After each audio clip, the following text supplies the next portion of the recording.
Welcome, man.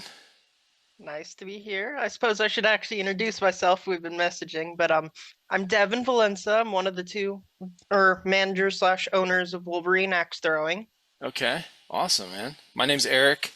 I own and operate Trifecta Airsoft YouTube channel and website and all that kind of stuff. And this turned into a podcast about 2.5 years into our YouTube channel. It started out as something different, and then turned into a podcast. So, yeah. And then I saw you. You know what's cool is I saw your ad on Facebook. So, it must have been because I live in Simpsonville, South Carolina. You guys are in, your store's in Woodruff, which is not that far from me. No, we're And actually running a couple campaigns pretty hard right there in Simpsonville, trying to pull in some yeah, people from a bit further out because Woodruff, unfortunately, still is a smaller place right it now. really We're waiting is. on BMW and Mio's and a couple of companies that are building these huge plants to fully get settled in because they'll Yeah, bring workers. But right now, I mean, it's a small town, so there's it business is. has its ups and downs there. Yeah, man, it's great to meet you. I appreciate you being on, man. This is cool. I don't I think I've appreciate having the talked, opportunity. yeah, I don't think I've talked to a business owner that's this close to me in vicinity. So this is cool because most of my guests are other states, other countries, and so I've had a couple guys on that in the airsoft community that are in like Columbia, South Carolina, that area. But yeah, you're the closest one, and I reached out to you because a lot of my audience, um, they are into the throwing axes and stabby stuff. Okay, like they're all into that thing. So it's a cool thing that I saw your ad. So the ads are working, by the way. Um, Hey, yeah, I'm glad to hear it because it's sometimes look at the numbers and it's sometimes hard to make the connection from the numbers to seeing are people actually seeing it. It's like, sure, it says they are, but right. Where's the results? Uh-huh. yeah. And that's like most of marketing. Marketing is like throw a bunch of stuff on the billboard and see what sticks, you know? Lord, ain't that the truth? I'm actually another interesting thing that'll make me an interesting guest. I'm probably one of the youngest you're gonna have had. I'm 23. Okay. I Awesome. actually just graduated college in December, so Hell yeah, I dude. might be an all kinds Congratulations. of interesting guest for your podcast. Yeah, absolutely. Actually, most of my guests are around that age, in their Oh, 20s, 30s. The youngest one I've had on is 14. wow. Yeah, because these guys, when they start playing airsoft, a lot of them go with their brothers, their dads, or, something like that. And so, or they go to a friend's birthday party and maybe it's a Nerf gun party, but it's at a field where they do gel blasters, paintball, airsoft, so they get introduced to this kind of environment at a young age. And then before you know it, they're going in their backyard with this little airsoft gun. Man, that's something I want to get back into is airsoft. Okay. We originally lived down in Charleston, and then the rest of the family moved up here to Spartanburg while I was going to Clemson. And so I just haven't really found a field and like gotten my gear all set up where I consistently go anymore because I just haven't had time. Right. Oh, that's cool. So you used to play. See, that's so random. I had no idea. Yeah, I mean, I when I first saw your thing, I was like, an airsoft? Why? At first, I was like, why would an airsoft podcast be interested? And I was like, although interesting for me, I might have to start listening to this because I used to be a massive airsoft and paintballer, and then just in high school, and then moved to college, and suddenly when you're sitting there like making sure you can pay your loan, your rent, and everything, going out on a weekend with buddies to an airsoft field gets really low on the priority list. Really low. Yes, sir. I hear you, man. That's cool. So you went to I was just driving in Clemson today because I drive Uber like during the week, and I was just down there today because I start out in this area like Simpsonville, uh, Greenville area, and I've driven by your store, by the Wolverine Axe Throwing, probably 20 times in the last 2 weeks because of picking people up and driving people through there, and I ended up down in Clemson today. So there's a lot of students I drive around that college. So that's cool. You went there, man. A lot of my buddies went there. Absolutely loved it. Wouldn't trade it for anything. Was it stressful and expensive beyond all nonsense? Absolutely. Right. But the experience and the connections I managed to make there, wouldn't trade it. I mean, heck, graduated in December and I'm already sitting here owning and running a company because of some of the Yeah. classes I had was literally starting up and setting me up to be able to do that. So, Man, that's awesome. Yeah, so go into give a little background on yourself. I mean, you talked a little bit about going to Clemson and stuff, but where'd you grow up? How'd you grow up? And then how did you end up starting a business like this one? And then we'll talk about the business and stuff because I want to promote it because I think it's cool. I need to come out there and check it out. hey, we'd love for you to come and check us out. Yeah. So, bit of background, I've lived just about everywhere. Dad's retired Air Force, so I've Okay. had that blessing of lived everywhere Just under the sun. move here, move there, get stationed At here. this point, I have only not lived on Australia and Antarctica of all the continents in the world. Still working on Whoa. those, but Dude, that's impressive. um yeah, so like it lived all over the place. I was actually originally born in England, but so moved around quite a bit. Spent most of my childhood actually growing up in the EU, which was probably the coolest experience. One thing I really have appreciated from that is just because of being traveling all over the place, I'm so used to interacting with like all these different cultures and everything, which really is something I would couldn't stress how much I think it could benefit everyone. Dude, Because for sometimes real. it's so easy to get lost in the secularity of your state, your community. Yes. So going and meeting these people that are just Yep. completely different cultural and social views, it's such a fascinating experience. It really is. I'm glad you said that because that's what changed me. When I went in the military, I went in 1989, so that's a long time ago. We didn't have internet, like we didn't know a whole lot about other countries. I never watched TV really, growing up, and encyclopedias and your friends were pretty much like where you found stuff out, and stories or whatever. So when I went to Japan, I went to Okinawa, Japan for a year, and I was like, it really opened my eyes, man. Like, okay, because when you grow up and you stay in that same town, like you're really narrow-minded. Like you think kind of like, okay, the whole world is, thinks this way, and you get out and experience that different, like you're talking about, different culture, different beliefs.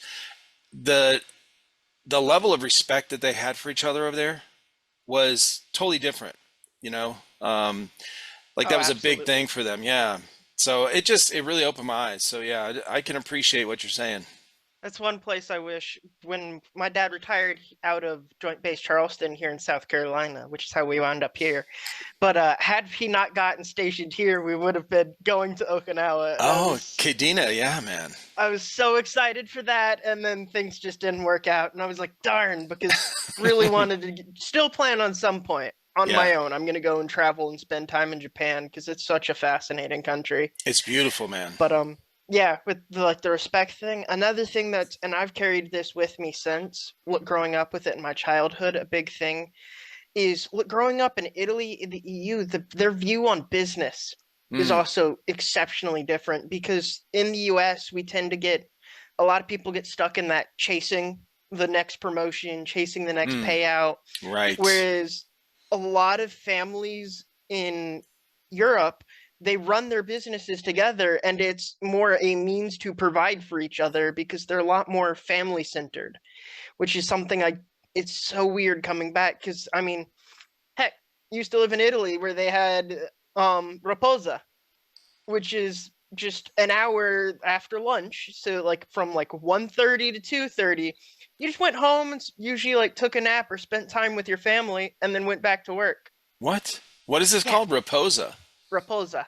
It's Really? just rest. It's like a oh, what's Kind of the like a siesta. yep, siesta, right. I think I want to say if I when originally it's where the concept came from, Yeah. but that's like another big thing that still blows my mind. Been back for almost 7 years now, and it still blows my mind. Is anything open past like 7 o'clock in Italy outside of restaurants? You did your stores and everything. If you were past 6:30, had to wait till the next day. Everything was closed. Wow. So like the concept of like 24/7 stuff, Yeah. Now it is changing, I've heard, Yeah. but when I was there, that concept just did not exist. I kind of like that though. Oh, I do too. Yeah. It's a big thing for me, and it's something I take into my bit or the business that I try and push is that personal connection and the community and familial connection. Because Hmm. I mean, I you could open 1,000 different axe throwing places because it's not like it's this crazy out there concept. And then you Right. got to figure out, well, how do we make yourself unique? So the Hmm. big thing I push, the big two things I've really been pushing with our business is one, I want everyone to feel comfortable when they walk in, especially because some people come in nervous because you'll see those videos of people trying to do trick shots. Oh, And of course, they won't say we're doing trick shots, and then something goes horribly wrong. And so they think that's how axe throwing is. And in reality, it's not. yeah. It's as long as you follow safety instructions and don't try and do trick shots, it's a very safe sport. I mean, Absolutely. as safe as any other. Yeah. I mean, But it's like so throwing darts. Hmm. yeah, I want to make sure people feel comfortable, they feel connected, because I want them to come back. I Yeah. don't want someone to come in and be like, "Oh, that was kind of fun. Bye." I want people to come back and be like, "Oh, hey, yeah, I had a bunch of fun, so I brought my friends, or we want to do a party or something." Yeah. And then the other big thing, I would say you mentioned you saw one of our ads, so you may have seen we're running this. We recently installed a rage room where you can come in and Yes. smash I was things. going to ask you about that. Yep. That's another big thing I've been working on and pushing is realistically using this business as unconventional therapy, as I like to call it. Right. Absolutely, I would dude. say I I saw will those rage room videos like last year, 2 years ago or something, when it was like when I first heard about it, and I was like, what a good idea. yeah, I like to call us in the future, as we're expanding, I'm gonna potentially look at rebranding and just making that our catchphrase, just unconventional therapy. Because you come Yeah. in, man, you've had a long weekend or week, your work, stress, whatever. You come in, you can throw axes. I used to do it. There was one in Clemson, like I mentioned, I'm a Clemson student. You could put up like stuff on the board. They'd let you like pin stuff to the board. Uh-huh. So like I used to pin exams that I've been stressing about to the board and then throw Oh, the that's axe at the awesome. exam. And it seems so silly, but it's such a cathartic feeling. It is. And that's really something I try and focus on is giving these people an outlet. Because I mean, not everyone does it, but I mean, we constantly you see cases on the news or hear about it of road rage or just people Yep. getting more aggressive. And I'm just that's a big thing for me is giving people a safe, comfortable outlet for that. Because man, I get it. You know how stressed out I used to be at school because I'd have like 6 projects, multiple assignments, all just piling up. And so you're constantly stressing. So having something where you can just go and let all that stress and frustration out, that's such a big thing for me. And that's why I'm working on that so hard. That's really where I'm taking us right now is focusing on this unconventional therapy, setting up where we can do parties and bringing more people in to just be like, hey, we know you had a long day or long week. Come in, just let your stress go. Use this as just a free way to get rid of it all. This is amazing. Honestly, what you're saying right now is so for anyone watching and listening, I did not know anything about Wolverine axe throwing, okay? I saw an ad. I knew it was close by. I remember once I saw the ad on Facebook, I remembered seeing it when I was driving down that street, okay, in Woodruff, South Carolina. I didn't know anything else about like how it started, the mentality behind it. And I want to tell you what's wild is this podcast and a lot of other people I've had on here that run different programs. That is our mission. That's the mission of this podcast is to help like the mental health of of the general population, starting with the airsoft community, the law enforcement community, because I have some law enforcement officers on here before, military veterans. So this is a huge thing for us. This is what we do, and so anyway, man, for you to say this on here, and I had no clue that that was, what you're meant to be on here. Okay. So it's really cool that we met. Clearly. Yeah, for real. It's really cool that we met. So, yeah, that's actually a lot of people in the airsoft community would relate with you right now. Um, so yeah, that's really awesome, man. So the rage thing that just came up recently. Yes. So it's been about almost a month now since we Yeah, fully finished it. So my other business partner is my dad. We were talking about the history of the business. I can go into that real quick, sure. and then I'll go cover what we're doing with the Rage Room. So the business originally started out, it's been a family business since its introduction. It was originally owned by two brothers they started it in 21. Mm, They got this great location downtown. Like you mentioned, you've driven past it a couple times. hmm. Love the spot. It's a little small for what were our future plans, but I mean, when they first got it, they weren't looking at some of the things I'm looking at now. Mm, But so they had it for about 2 years before into like about 22, beginning of 23. And they were moving, wanted to get out from it. It was not doing bad or anything. They just wanted to move on from it. So my dad and a individual he met from, my dad also owns a gym. We're a very entrepreneurial family. okay. He met a individual at the gym that wanted to go in and be partners with this business, and they had it up and running for a while. It was doing okay, but then it hit sort of a decline Mm, because they were having some issues with marketing. My dad works travel HR jobs, so he okay. wasn't really there to be as involved as he'd like to be. Hmm. And so that partner actually ended up leaving and surrendering his control and say in the company. And then when I graduated in December, I was kind of like, all right, I was trying to get through graduation. Now here I am, fancy diploma, sure. What am I doing with this? And dad was like, well, hey, you got this diploma in business management and entrepreneurship. We have this business that there's no one running. It's just you can come in, you can take it over, and you can go hog wild with it. And so that's what I've done. Came in and took it over. Yeah. I've now been running it since December and have been seeing a massive increase. When I first took it over, I was lucky to get a person in a weekend, and now I'm lucky if I don't have 3 or 4 groups making reservations to come in every weekend, Oh, that's awesome, dude. Wow. which I mean, I appreciate obviously because Well, it's thank good to God see my for business growing. internet marketing and yeah, learning and knowing or having someone that knows how to use it. Yeah. And like I said, part of this comes into as well. The reason I think I'm seeing so much change in marketing is like I was talking about, I'm just changing how people are looking at it. A lot Yeah. of people were just like, oh, hey, it's kind of this neat recreation thing. There's another one out here in Spartanburg called Craft Axe Throwing, but they're a lot more focused on like competitive leagues and stuff. Mm, And so I'm changing and I mean, a lot more people know about them because they are larger, they're a franchise, but again, they're okay. more league focused, so competitive. So, big thing I'm trying to do is make sure, hey, people understand this doesn't have to be competitive. This can just be a way to come, you can bring the family and just have a good time, let out some stress, Yeah. and just enjoy yourselves. And so that's what I've been pushing. And so, partnered up with the Rage Room, there's a mobile or Rage trailer that has come out to Spartanburg called Smashin' and Splattin'. Love the name. They have a cool Right. icon. Um, but so they didn't have a physical location. They just have their mobile trailer. Oh, okay. And so their trailers only open certain days during the week. Weren't doing the weekend or anything. So we got talking and I was like, hey, what if we do this? I give y'all set up a location here. You get to use your name on it and send people that can't make it this way. And then I benefit from having this new extra amenity that people can come and do in the form of this Rage Room. Yeah.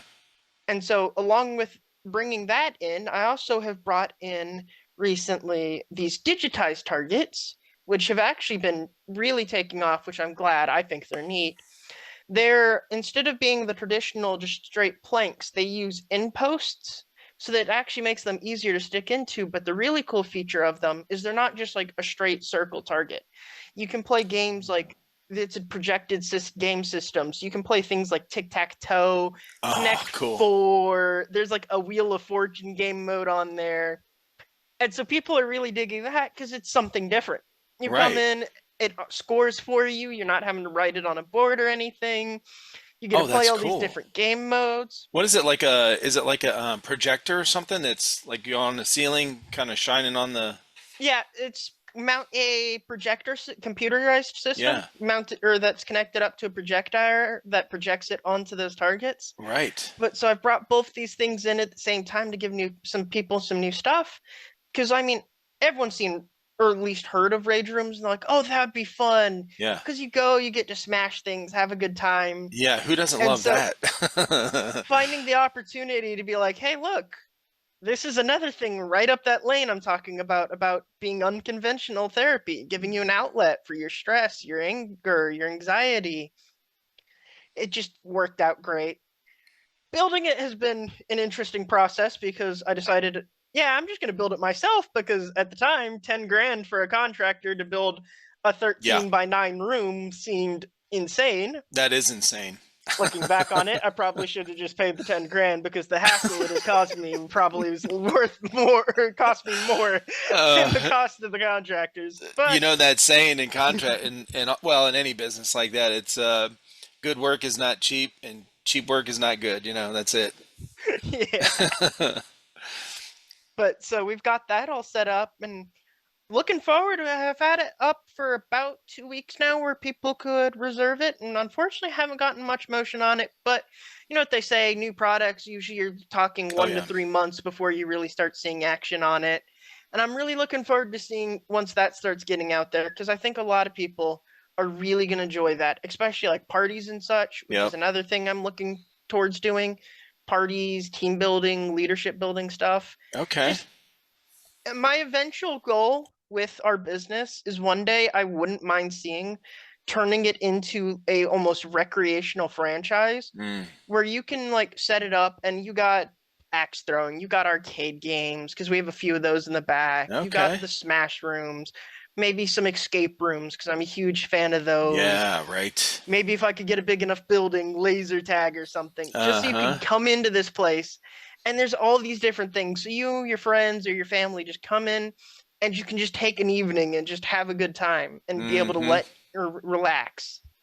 So the rage room thing, I always wondered when I saw these videos, how do where do you get all the stuff that they're smashing? Like what dollar store, like what thrift store? I don't even know. Like what do you get? Because that would seem like because I've seen TVs and stuff, and people that's like a big thing, right? Like there's always like a big TV people love to smash in there. So the way we have ours worked out, we have all kinds of different packages. In the base, you get it's a milk crate full of like glass bottles and plates and stuff, which we get from local businesses. Okay. That's a big thing I've been doing since we've added it has been community work. Mm. Like several of the local bars and restaurants around us, I basically just went and said, "Hey, I'm starting this up. Here's what I can do for y'all. If you can start collect, I'll bring you containers. You start putting your bottles in it.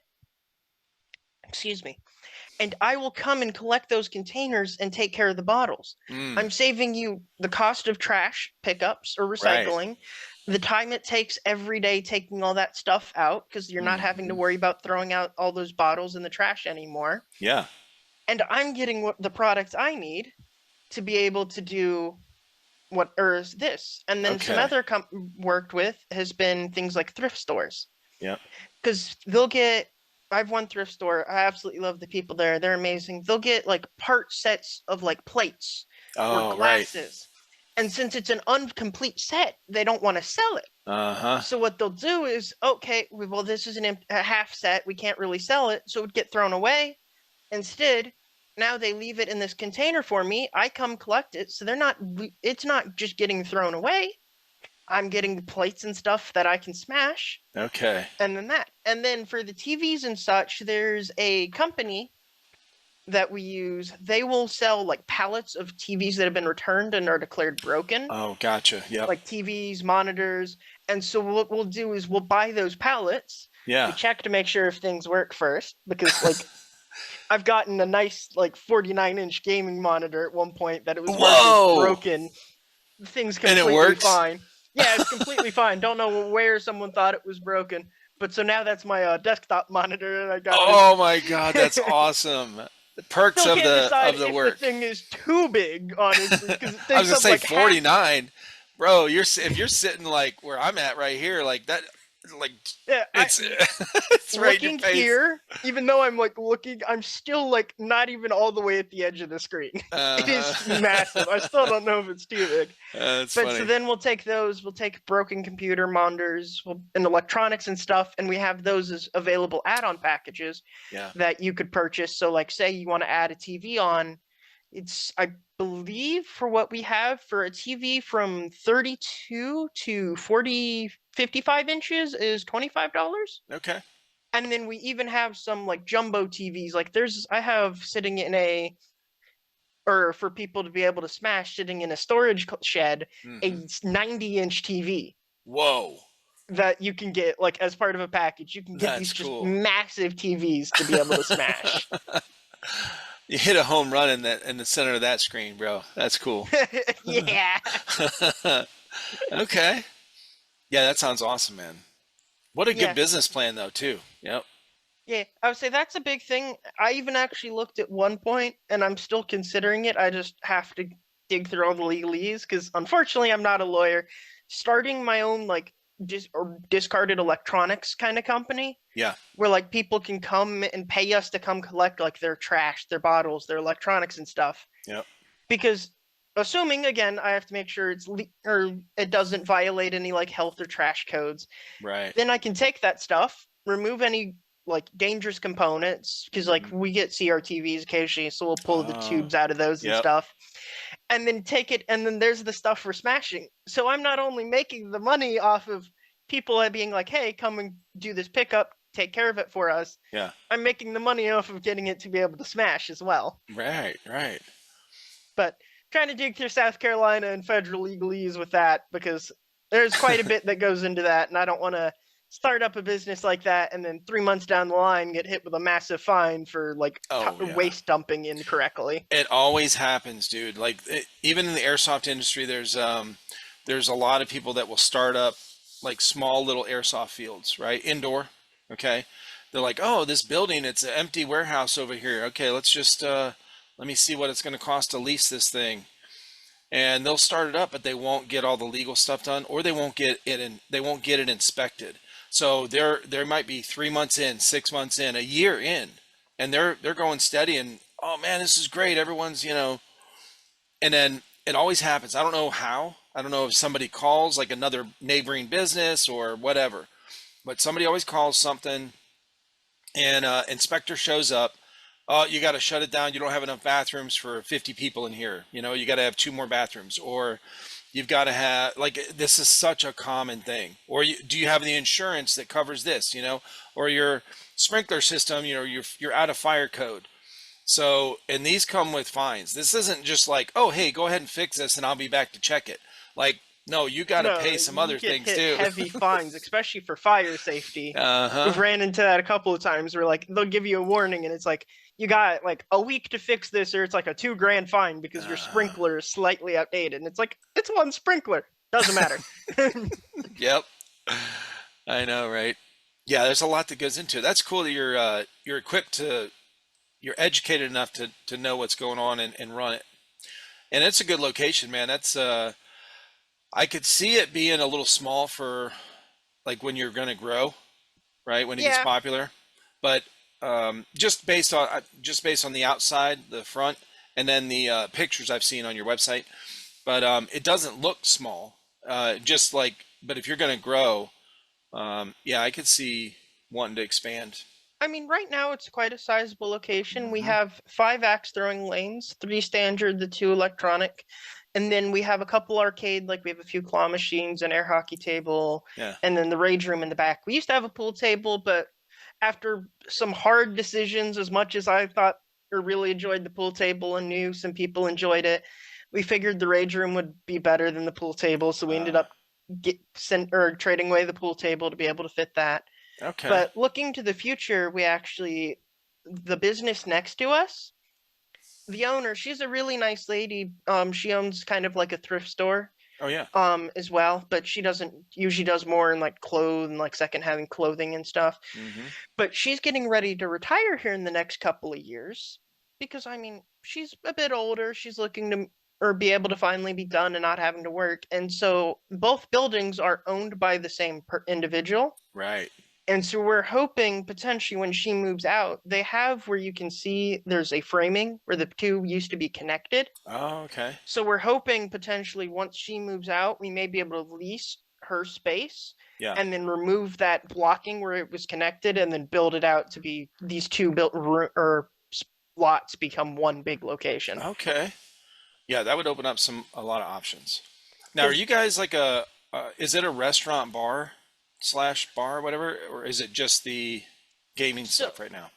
right now it is just the recreation stuff. We used to have a alcohol license. It expired because the previous partner I just or discussed previously, he was not a big fan of selling beer. He was more of a proponent of doing BYOB.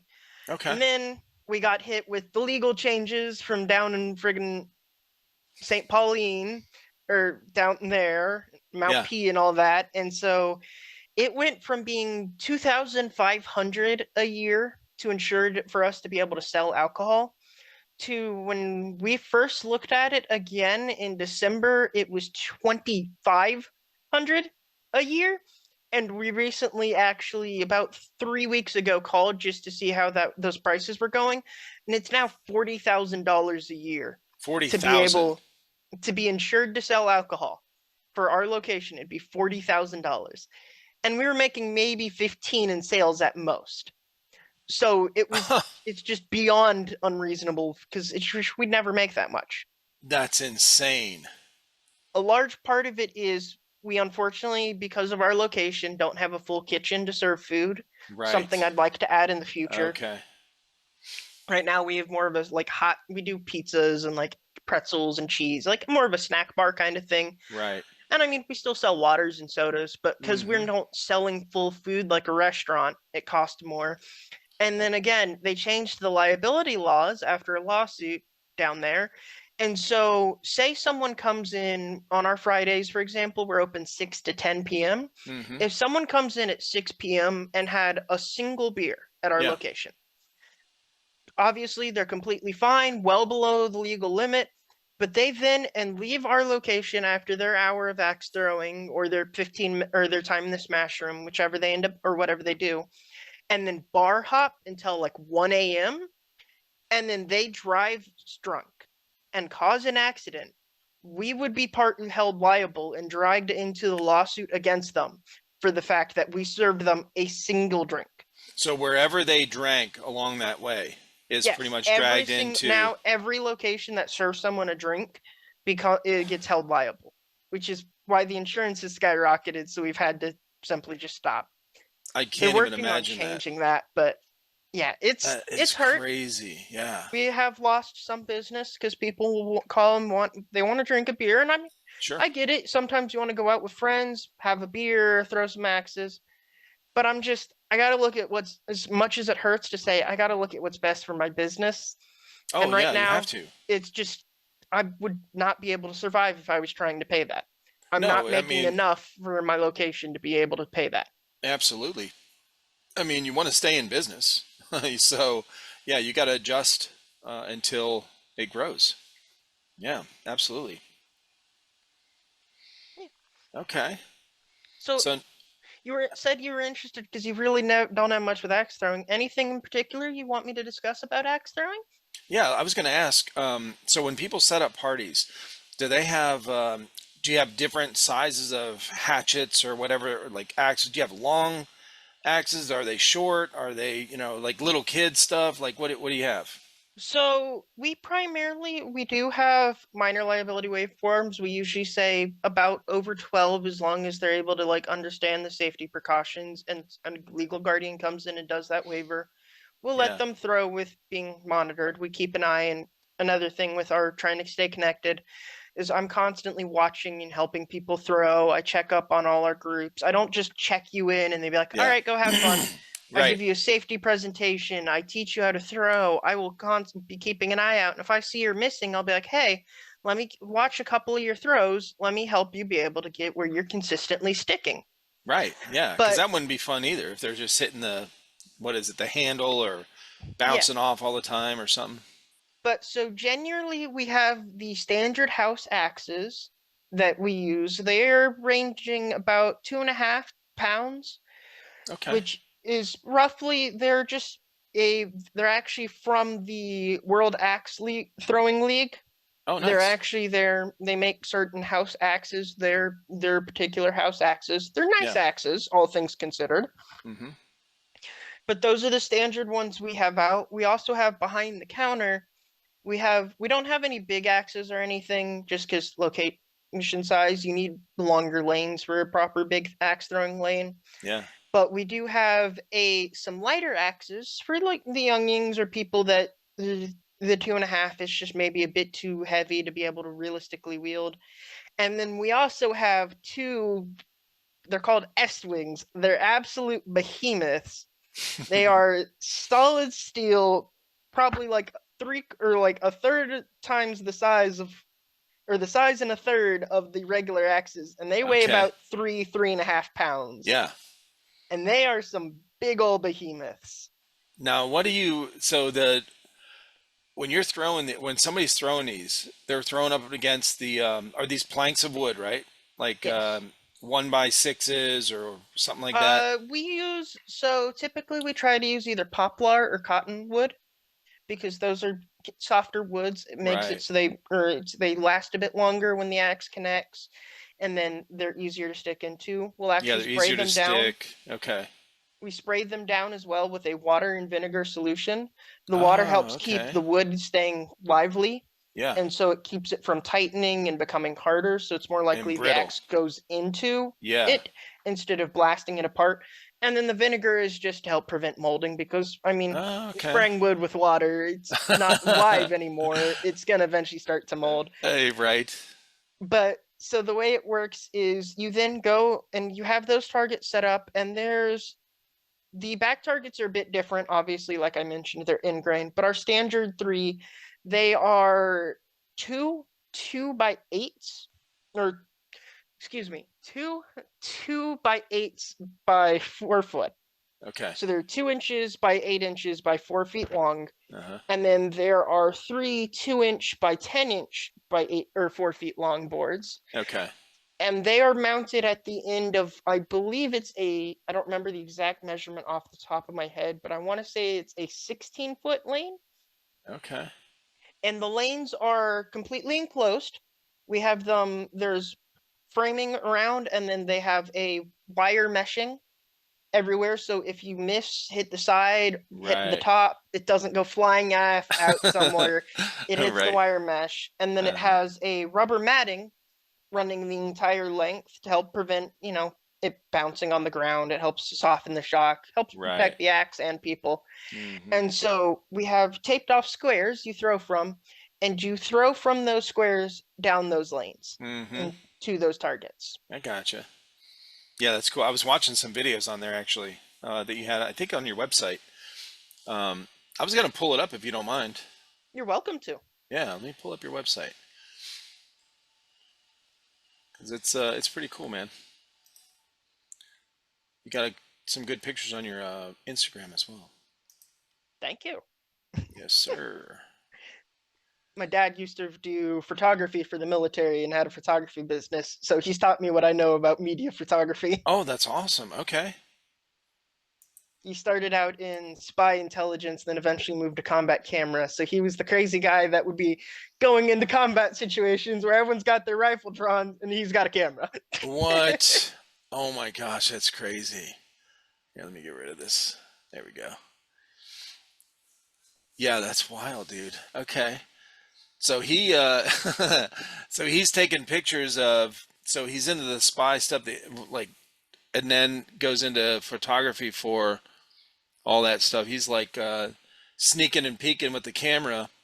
He knows Yeah, all the ins and outs of I would say he did that for quite some time, and then he retired doing mission support, okay. which he ran like non-essential things like bowling rings, security forces on bases and stuff. Yeah, The amenities to help the soldiers out, and right. he absolutely loved it. He constantly will talk about how he misses working with all the airmen. I'll bet. My our young or our oldest daughter went in the Air Force. I was in the Marine Corps, and then she went into the Air Force after high school. She was gonna stay in longer, but she met her husband in there, and they both did 4 years and got out, got married, had kids, and then he got a job as the air traffic controller in Salt Lake City Airport. So they're out in Salt Lake City, which is beautiful. We love going out there to visit. I almost ended up, had I not ended up in this, I was going to go to Officers Academy for the Air Force. Oh, okay. Longest time when I was a kid, I was like, I'm going to go to the military, become an officer so I can outrank my dad because he was an E9. He's the Uh, highest rank enlisted possible. So the only yep. way I'd be able to outrank him would be to become an officer. But Uh-huh. things changed. I started doing in high school. I had a robotics team. We'd build for it's called FTL. We would build or FRC, excuse me. FTL was Yeah. the middle school league, and we would like machine and build and like wire and program this entire robot. And Really? that kind of changed my passions a bit. So I kind of wanted to explore that more instead of just jumping straight into the military. Absolutely. Is that the fighting robots or whatever that they do? Not battle bots. BattleBots, yeah. I've thought about that Yeah. doing those at one point. But, it's usually the way it works is it's like a set a game. It's a game with like challenges and like a goal to complete, Okay. and you build a robot each year that's specialized. It's designed to perform the most of those challenges and be able to score the best points as possible within the time frame of the match. Oh, that's cool, man. I want to hear more about that. In fact, I want to look up, do you guys have videos from your high school or whatever that you did from There's still a few floating around, actually. Yeah. Oh, dude, I I'd may love to even see them. have some pictures still floating around from because I Oh, we used to got it. do our media team for our robotics team. Okay. We need to look that up for sure. So this is your the Wolverine um, website, Wolverine Axe Throwing. Who came up with the name? Or is that what it was before So you guys got Wolverine was actually the name when we got it. it? It's based off of Woodruff's or schools, their Oh, mascot's the Wolverine, that's right. and Yep. so that's where it's based off of. And we've just kept it because it was the name that was known. Gotcha. Yeah, that makes sense. Yeah, axe throwing. Okay. Yeah, not pool anymore, but the rage room, air I do hockey. need to actually go up and update that. Thank you for reminding me. See, it's beneficial. It's we're learning. I'm learning about it. You're learning about it. Yeah, the lanes look really cool, man. I love how they're built. They're safe, and they look. All that wood. Is that like burnt wood? So It looks these beautiful. pictures, these particular ones are actually a little bit older. Okay. You can tell because now we have down on the end here on the right hand side, we put up mesh as well against this brick and put up our logo, and we've Oh, okay. extended the rubber to come all the way to the end of the lanes, whereas these they only go part of the way. Okay. But these are the way we do it is we take the planks and then I will sit there with a yeah, I think currently it's a just a it's not kerosene. It's like a butane or something torch. Just a Yeah. blowtorch, and Oh, I'll yeah. burn all the wood to give it that unique texturing. Right. Here, this is your Facebook page. You got these are probably recent photos, right?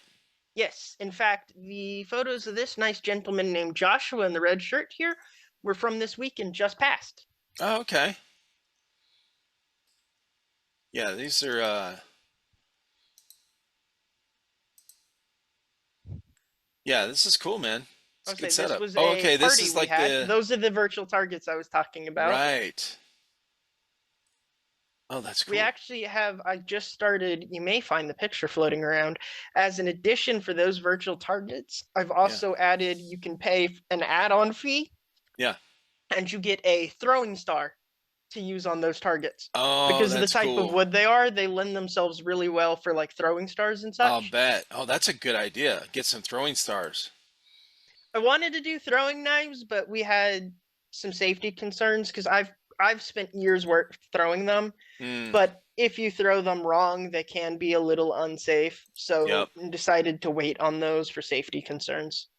Yeah, somebody they would have to have those like cut-proof gloves or something because if they don't throw it right, they're gonna probably cut themselves.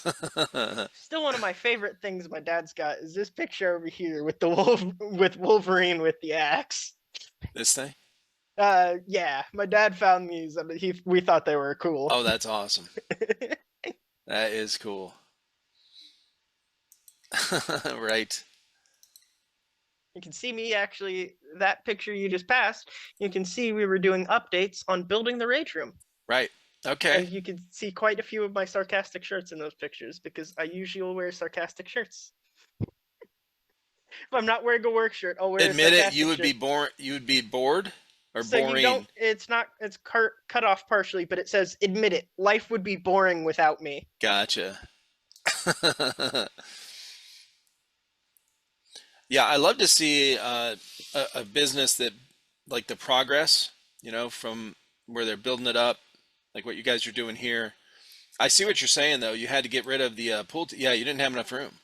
Yeah, we tried to make it fit, but it was just a matter of there wasn't going to unfortunately be enough space with the wall for you to be able to safely hit or shoot. So we unfortunately had to get rid of it. We Yeah, tried that's the one really problem. hard to That's the keep it. only problem with the pool tables is uh, they're big anyway. They cover a big, They it's are like a big big. footprint, but you've got to have like, what is it, 5, 6 feet outside of It's it so people can recommended shoot. that you have 5 feet of unobstructed space around it on Hmm. all sides to be able to safely shoot. And as you can see, the wall was close. You can see Yep. the edge here. We actually have some claw games that, especially like some of the high schoolers and middle schoolers, they'll come in and play on those Yeah. that were also really close. So it was just, unfortunately, we just couldn't quite fit it with the spacing we had. Right. Yeah, I could see this growing this year into something that you guys could, it would be really busy compared to, starting out. You can also see we like to work with other businesses as well. These pictures in that row right there with like Yeah. the cups and such, Yeah. those are a local craft business makes those. Oh, okay. And so they primarily only sell online or at festivals and such. So Mm. we actually worked it out. We provide them a space where they can sell their products in a physical space. And so we have some of their products there for as well for people that are interested. That's pretty cool. I like to do stuff with other businesses in the community because, like I said, I got that aspect and mindset from living in the EU for so long, where a lot of my focus is on community and people driven. If Man, that's people are awesome. enjoying it and I'm the community's growing, as Hmm. far as I'm concerned, the business is exceeding, even if it's not making heaps and heaps of profit. Right. Yeah, that's right, because it's got to be beneficial to the community around it, so and have a positive impact, which this is. Yeah, this is cool, man. Very cool. So you guys, so when somebody books a, where's your website at? So if we book a party or whatever, um, what what does that look like? You get, okay, so you get an hour. I would say so. It depends slightly, depends on each situation. For Fridays and Saturdays, it's for 1 hour of throwing. Yeah. It's $20 per person. Mm-hmm. And that's, again, we teach you how to throw and everything. You don't have to come with any experience, just closed toe shoes. Yep. You come in, you can do groups of up to 5 on each lane. Once you get over groups of 5, we'll have to split you across multiple lanes. Okay. And we can do those. Then we also do, you mentioned parties. We do larger parties from rough, I mean, that's a rough price, which it depends on exactly how many. Oh, sure. But for those, I've told on multiple occasions for parties or stuff like that, because we are only open on weekends right now, because Yeah. it's just me. I Yep. can't staff it 24/7 and keep all the product and do marketing and networking like I need to. Right. But I have told people when they've called and asked about parties and are like, well, I kind of want to be able to do it on a Thursday.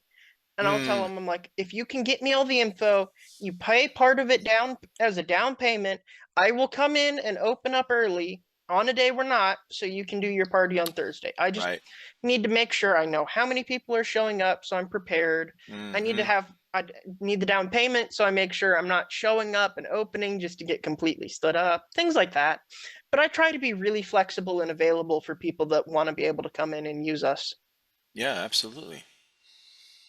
But Okay. so the booking, the website does need updating, as I said. We actually now, our booking system has it, but the actual website doesn't list it. We do have another package now, which is those virtual targets, and those are 25 for an hour. Gotcha. And then we do run specials on Sundays where it drops down to 15 for the standard targets and 20 for those virtual targets. Gotcha. I mean, that's not bad. And it's, as far as pricing goes. Now, do you guys, when you're going through this, so I'm looking at these boards or these planks or whatever. So yeah, I could see why you spray them because they would, I'm guessing you have to replace them every so often, right? They do Uh, split here and there, but Depending on usage, so we get our boards from sawmills so that we can make sure we're getting the type of wood we want and to the quality we're expecting and our customers are expecting us to have. right. But depending on usage, I've had sometimes where I had one that's still the worst by far I've ever had. I had a plank, I'd put up a brand new plank and it Yeah. got so used in that single day. I had to replace it before the end of the day. But otherwise, they can go about a weekend or two and Yeah. they'll still be all right. And then we replace them. Okay. Yeah, I would say if you get some people in there that are like really heaving this axe, right? I can imagine. We do keep our axes. We try to keep them sharp with a thin profile to help with that Oh, because okay. thicker profiles, obviously, for like if you're trying to split wood, you want an axe with a thicker head profile. Yep. So by making sure we keep it as a thinner profile, it does more just chopping into it versus chopping it. Uh-huh. That's a good idea. Yep. Yeah, I have. I love chopping wood. I love swinging an axe. I've done it for all my years as an adult. I've always loved it. So I have three different kinds of axes. So I have a mattock, and then that's pretty wide. Then I have a log splitting axe that is like a giant wedge, and it's Yeah. super heavy. and and then I have a regular axe that's really thin, really narrow, thin profile. But yeah, different uses for different things. Yeah, I mean, I get it. I used to buddies during high school. One of my buddies owned like 2, 3 acres of land, and we'd go and just like we'd do bonfires, and so we'd go on our free days and we just like chop down because he used to have tons of pine trees, so we just Oh chop yeah. down trees, and so we used to occasionally once we chop down a tree, we'd throw the axe at it. Oh And yeah. like I thought it was silly fun, like just like sitting there and throwing the axe and getting it to stick. Never imagined back then that hey, a couple years down the line you're going to make a business out of this Right. and it's going to work. Like people love it. Uh-huh. They are becoming popular, man. And that's something we all did as a kid. I think a lot of people can relate to that, where you're trying to throw, well, even like you said, like the knives and stuff. If we had a pocket knife or any kind of knife, I remember when me and my buddies first got our first hunting knife, a fixed blade. It was the first thing we do besides, seeing how sharp it is, and usually cutting ourselves, was throw it, Yep. throwing it at a tree. All right, who can make it stick? Okay, because we see all these action movies, and somebody just, the actor just goes like, flicks his wrist, and it sticks perfectly wherever it's supposed to, and we're like, this ain't that easy. I was about to say, yep, the first thing I did, I got a proper fixed knife, was promptly cut my finger because I was like, how sharp is it? Poke. Yep. Ah, sharp. And then I threw it at a tree to see if I could get it to stick. Exactly. Because again, like you said, you see all those action movies where there's like, wham, Yeah. magical. And then so you're like, I can do that. And then you try it and it's like, huh, that's fun, but also really difficult. And so you Uh-huh. keep doing it. And so that's one thing I like, is it is something that most people have at some point, to some extent, had an experience where they've tried to do it. Yeah. So we're providing this environment where you can actually you have the proper equipment, the proper like materials, and so you can now like properly throw the axe and be like, haha, I did that. Is there when you're setting up these lanes, is there like a standard distance from the target that is kind of like, okay, this is the best place for people to throw from, so that by the time it gets there, it has the best chance to, land on the head, or, stick in there or whatever. Because I think So if you're too close, it's not going to have enough time to spin, or if you're too far away, it's gonna, I don't know. there absolutely is, like I said, it's that 12 or like 16. Again, I don't remember Yeah. straight off the top of my head, or at least that's what the World Axe League, which is usually what we go Yeah. Okay. base our measurements off of. That's what they recommend. Yeah. There's also the International Axe Throwing Federation, which they have slightly different targets and spacing and stuff. But They so have it a whole is, federation set up for it. yeah, Oh, that's crazy. there are two whole different major like groups for Okay. axe throwing, and they have like completely different rules and targets. It's all kinds like it's insane how much there is once you start diving into it, because it's like, oh, at first you're like, Yeah. oh, it's just like neat, and then it's like you start diving, there's professionals in sports and there's like professional competitions and everything for Yeah. it. But so I'm they very do naive with recommend. it. I was until I started suddenly having a business, and then it's like maybe I should learn some of this. Right? But so we do try to keep that recommended distance. As you said, you want it to spin. When we're teaching you, ideally the standard is you want your axe to rotate fully one time in the air, and then before it makes contact, that'll give it Hmm. the distance and the momentum it needs usually to have your best chance of sticking. And so we do have on ours where we have it marked out, we have the standard, like this is what people say is where you should stand, but we do help you because not everyone's the same. I've Yeah. had people come in, I've had guys that are like 7'2", Whoa. and so they're just chucking it, and they're just not, it's not rotating enough because they're these huge guys. Yeah. But then I have them step back a little bit, and boom, now it's got that Ah. distance it needs to finish its rotation. Yep. So it's not a hard rule. Right. You need to Right. like stand right here. It's Uh-huh. absolutely not. This is recommended, but once you get the form down, we're going to help you move forward and back depending on Hmm. if you're sticking Your right or not. size. Yeah, that makes sense. That makes sense because I'm thinking mostly about the size of the axe that you're throwing, right? Like the handle, like how it's going to spin. But yeah, I guess your arm is another variable, like how long your arm is, where you release it. Okay. Yep. Yeah, and I mean, like I said, that's a big thing for us. We really do try. We've only, since I've taken over, there's only ever been a single person that has come in and not successfully stuck an axe, and it still haunts my dad to this day because he was the one helping her, that he wasn't Ah, able to get it to stick. But otherwise, we do everything in our power. We teach you the form. We're making sure you like the smallest things we can do to make sure you're getting it down. Because once you get the form right with axe throwing, once you find your spot, you can just boom, boom, boom, yep. and just nail it time and time again. It's just getting that Yeah. form and finding your spot. And then you can actually play the game. It's like darts, like like the picture I had up here where you have the target, then you have the numbers outside of it, just like a dartboard, pretty much. And then you keep score, obviously. And okay, Indeed. that's good. So what is that? Have you had anything that's kind of crazy that's happened there with what's the crazy? Did somebody stick it into the I don't know. Well, you can't stick it into the top because it's all fencing, but like the very bottom I underneath think the target wood. the two craziest incidences I've had is I had one person manage to stick the axe where the head was in the rubber and it was standing up. So they somehow like missed the board but got it in the rubber standing straight up. Oh my God. That blew my mind. The other one I had is I had a gentleman come in, and for the life of him, if I had him throw straight at the target, he could not hit it. But if he hit the chain on the top, he would somehow always get the axe to flip around and stick into the board. And he What? was hitting bullseyes doing that. He was consistently hitting center. He got a couple bullseyes. Could not throw it straight on, but if he hit the chain, he could make it somehow stick. I mean, I he do must be not a understand it. master at the trick shot in beer pong, okay? I was like, I do not understand it for the life of me. But I was sitting there and I'm like, it's working, so I'm not gonna fix it. And going into that thing, like, if it ain't broke, don't fix it. Right. Oh my God, that's wild. That's crazy. Well, I want to look up this. Where can we go to find the robot thing?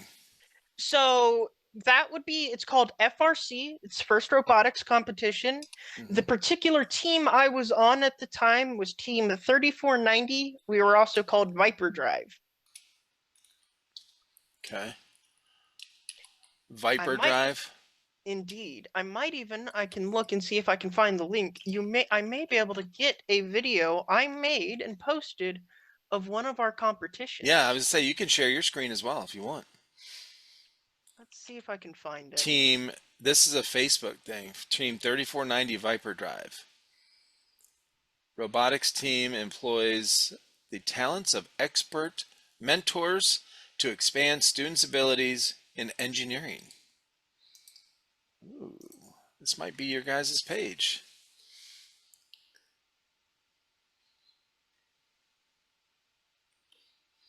So this actually, I have, if you want, I can share my screen. Yeah, I go have ahead. a video from one of our competitions. It says you have it. I need your Oh, permission to share. how do I, let's see.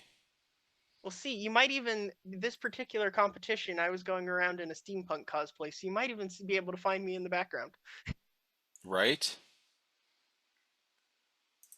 It's not giving me a prompt to let you share the screen.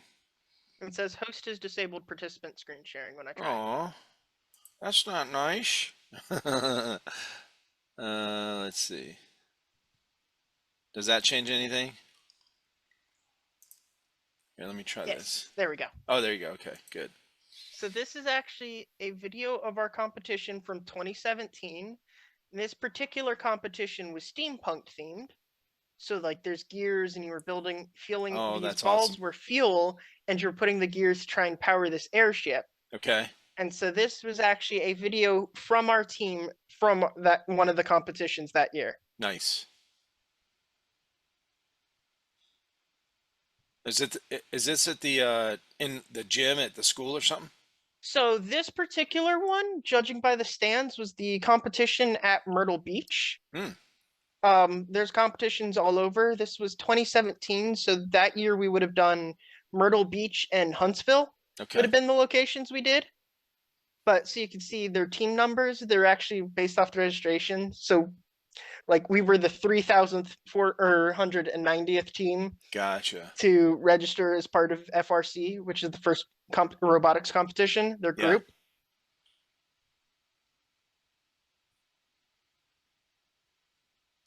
So that's our team right there. We were a bit of goofballs. I mean, everybody is at some point.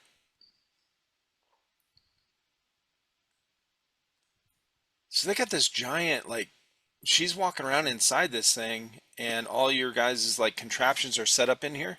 I would say first scale, this particular competition, Yeah. there's actually two people up here that are operators. They Oh, come in okay. and stand in the middle of this and are working on the top of this as part of the competition. Gotcha. So that's pretty Um, big. Okay. I wish I remembered the dimensions for it, but I mean, the robots were probably, I want to say 1 year, the dimensions restrictions were 42 by 42. Yeah. So it 42 inches by 42 inches it had to fit into a space. Mm-hmm. So they're not little things. I mean, ours was made out of steel and aluminum and usually weighed somewhere of about 130 to 200 pounds. Yeah. So they're not exactly little things, but No.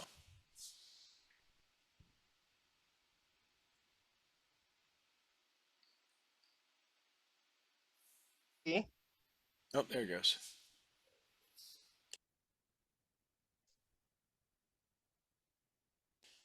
let's say, so the way this game worked is these tanks on the side are the fuel. So you would want to load these balls up Yeah. and then shoot them into, there was targets on the top of these. You would shoot into it to fill Okay. it to give Yeah. fuel, and then you loaded the gears to get it spinning. I would say it's my favorite was probably my freshman year. It was called Stronghold. It was all medieval themed. They do themes Oh, for that's each cool. year for the Yeah. competitions. This was one of the. I mean, it was not bad. It was just one of the more tame seasons Yeah. during my tenure on the team. But Oh, I see. Yeah, they're starting right now. So anyone listening, I'm gonna try to describe this thing. Oh shit. Actually, I can't even describe it. Okay, there's a bunch of yellow wiffle balls, look like plastic wiffle balls, coming out of these containers. somebody's robot just screwed up the whole thing, I guess. So you're actually supposed to dump them. Oh, okay. Well, So they didn't there are screw up. bars you hit there that dumps all the balls, and then you want to feed them into your robot. Oh, okay. So, and then as you probably saw, ours drove. We had a special kind of drive. I don't remember its name off the top of my head. Yeah. Been a few years. It gave us omni drive capabilities. Mm. So we could drive in any direction. Any direction. So it's like a Instead of little having, Roomba picking up all these balls, cleaning up the floor, and then tossing them. yeah, I was saying, then there's the two. You can see actually here, the blue gauge right there. That's their teams. That's the fuel indicator. Oh, And so okay. the more of those balls you load, the higher and higher that gauge goes, and each one also adds points. Yep. So the more points you get for fuel and gears, you get more points, and the highest points win. Oh my gosh, look at this. This is wild.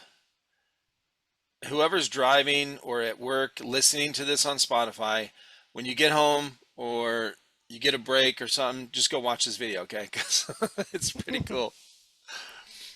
Yeah, this is the FRC Steamworks 2017 championship. So This now that particular video. robot is going, is it completely autonomous or is somebody So controlling it?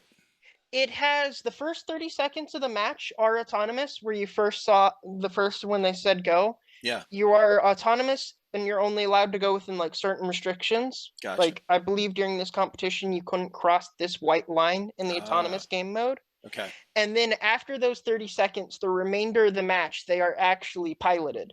Okay. So you actually had where you drove around, you had control systems, cameras, a lot of work I did for my year during this. This year in particular, 2017, I was worked on the electrical and programming sides of it. Wow. By the end, I basically did everything. My first year, I was exclusively programming. Second year, which is this year, I did electrical and programming. And then by the end, I was the head of electrical and one of the co-heads of build. Hmm. So there was like the primary heads, and then there were like the substitute heads. I was one of those substitute heads of builds because I constantly was working with them. Okay. So, Interesting. but so here it's loading up the gear. Yeah. So you can see it's trying to get this yellow gear, and it's going to send it up this little Oh, yeah. elevator shaft. Uh-huh. And the operators get to actually pull it up, and then they load it, put it onto these pegs up here to get them rotating. Mm-hmm. This seems like, oh yeah. Yep. Okay. So when you're driving these around, are they like, can you bump, crash into each other and like what So are the that's why rules? there's bumpers. Okay. You are allowed to bump, and you can pin up to, if two robots hit or pin in another robot, it's called a pin, and it's allowed for up to 30 seconds, I believe it was. Whoa.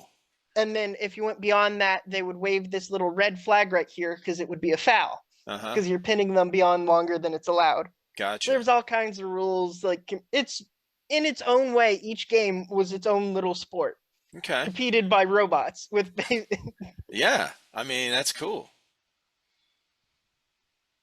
Now, what about now? Do you still do anything with robotics at all or? So I work with the Alumni Society, this particular organization called FIRST. They have focus on elementary through high school, Yeah. is where their competitive leagues are. Mm-hmm. Now I'm a FIRST alum, so I work with like helping sponsor new teams, mentoring new teams getting started. I Okay. don't compete anymore. I do wish, and I was constantly advocating, I was like, we should make a college league. Because imagine this, but with the resources of a college. Right? That would be insane, but unfortunately just couldn't get people to go for it. And I'm like, come on, that would be wicked. They'd have freaking lasers on them. Like, this is what high schoolers made. Uh-huh. Again, these robots, fully It's machined and impressive. everything, this was high schoolers. Yeah. Imagine what you could do with the resources and expertise of a college. Right. Yeah, That's just that's something really I impressive, would man, love this to whole have seen. setup. But yeah, this is what really, these competitions, this is what really kind of changed my course from going like, oh yeah, military, not knowing, to this was fun. I want to do Yeah. something with this. Uh-huh. I want to do something with computers or something. And I mean, didn't quite work out that way, but what in life really does. But it did help build my path from straight, just like, oh, military, yeah, that's the only path to. There's a lot of other really cool things out there you can do. Right. Well, how about some of the people that you were in this class with? Are you still in touch with them? Do you know some of the guys that were in robotics and you guys talk or hang out? One of my best friends is he was my co-captain for electrical. I still talk to him regularly. He's actually getting ready to graduate from Clemson with a degree in electrical engineering. Oh, nice. Okay. Quite a few of these people, our school had we were down in Charleston, Somerville area. I don't Yeah. know if you know exactly where that's at, Mm-hmm. but there's the big Boeing plant down there. Right. So our high school actually had it was an engineering program, which is where a lot of the students came from for this. Mm-hmm. And we actually, at the end of that path, had an aeronautics engineering class, and quite a few people would go through all this, and then they went and worked for Boeing after Mm. they graduated high school. Makes Because sense. Boeing, Bosch, and Spawar they would have a lot of mentors involved with our team because they would essentially use our team to kindle new talent. They would use Right. the team to build up and then recruit new talent for their organizations. That's one of the things I like about Clemson too is the engineering program is really, I can't believe I'm going to say this word because I really don't like this word, but it's really robust. It in is. in It that, like it's they do a really good job of helping you get into the workforce. I would say it is. There's one more really cool thing with these competitions I want to show Yeah, you, let's and then see. we can close that. So at the end of the game, because these are supposed to be airships that are taking off, Okay. you would actually climb the airship. The robot? So they would lower a rope, and then the robots would go. In our particular, we had a winch, like a winch without anything attached, and it would spin, and it would grab onto this knotted rope, and you climb up off the ground. Whoa, dude, the winch is on the robot. Yes. That's awesome. So the people on the inside, they don't even have to pull it up. No, the It's robots doing it have to itself. climb it all on their own. That is awesome. Okay. Yeah, it How is. cool is that? If I could recommend, if anyone's listening and they're in the younger audiences, like high school, middle school range, check with your schools. See if they have first competitions. Look for like FLL or FRC, which is those. That I cannot recommend it enough. It is such an amazing experience. That seems like it. Well, not only are you having fun, it's I mean, you're gaining a ton of knowledge that is actually useful in today's world. And it looks great, especially if you want to go on a STEM field. It looks great on a resume I'll bet. because it's not like this is some little like rinky-dink competition. They are an international organization. My Really? freshman year, we actually went to the world's competition in St. Louis. Like What? there's obviously, since we were 3490, there's thousands of teams across the Right. globe, and we were actually managed to get placed high enough that we went to the world's competition. Unfortunately, we didn't play super high in that, but I mean, some of those teams were just way better and deserved it. Sure. But it's beyond a wild experience. I would not have traded my 4 years doing FRC for anything. It was such an amazing experience. It really, and I mean, that's the whole point of First is they built it to inspire passion Yeah. in STEM, and that's really, I mean, if I could give any takeaway from my personal opinion, we've talked about how I'm big on community and everything. It's inspiring people. Yep. I mean, we're looking at, I mean, my generation is inheriting things, and some of them have been sitting there playing on their phones or playing on a tablet, and it's getting worse and worse. So going out there and inspiring and helping people find a passion and develop it, I Hmm. think that's one of the best things we can do for anybody. Yeah. 100% agree, man. That's and it's the creativity and the that kind of inspiration needs to be out there. I mean, that's what a lot of the younger generation needs is is that inspiration. And that's how they get it, is seeing stories like yourself, or your friends that were in this program, that kind of stuff. That's Or yeah, you're tinkering with inspiring new airsoft ideas. guns. I say the amount of times that I would take those apart to like when you get a mechanical, that's another huge inspiration. I know people will start. I have a buddy who's going to school now to for be a proper firearms maintenance man. Okay. That he got started in high school. He would work on his airsoft guns, Yep. and now he's going to work for Browning as Oh, a that's for cool. doing maintenance for handguns and such. What? That's like a lot of my viewers and myself. That's like a dream job, working on guns. Hell yeah. Okay. Awesome, If I man. could shake anyone's hand, there's like a few historical figures I'd love to meet just to be like able to talk to. Yeah. Probably the two top, Abraham Lincoln and John Moses Browning, because that man was a genius. He has made firearms that are well over several hundred years old, and they are still good functioning firearm Isn't that designs. crazy? It is. It is pretty wild. Some of that technology already, is still vibrant and still being able to be used. I would love to pick his brain because, Hmm. man, he was cool. That is cool, man. Well, listen, Devin, it's been great talking with you, man. Great to meet you. I appreciate you coming on here. It's been an absolute pleasure. I appreciate the opportunity. I hope it gave you a little bit more interest in axe throwing. Maybe come check us out sometimes. You're Oh, not I that would. far away in Simpsonville. No, we're not that far away at all. In fact, my oldest son, bought a house in Pauline, which is not far from you guys. So, That's actually right by out where I live. I live out in the Carolina Country Club, so oh, Pauline's like okay. right around the corner from me. Yep. So yeah, I passed that place to go to his house as well. So we're out that way all the time. So yeah, we'll definitely have to stop in and check it out.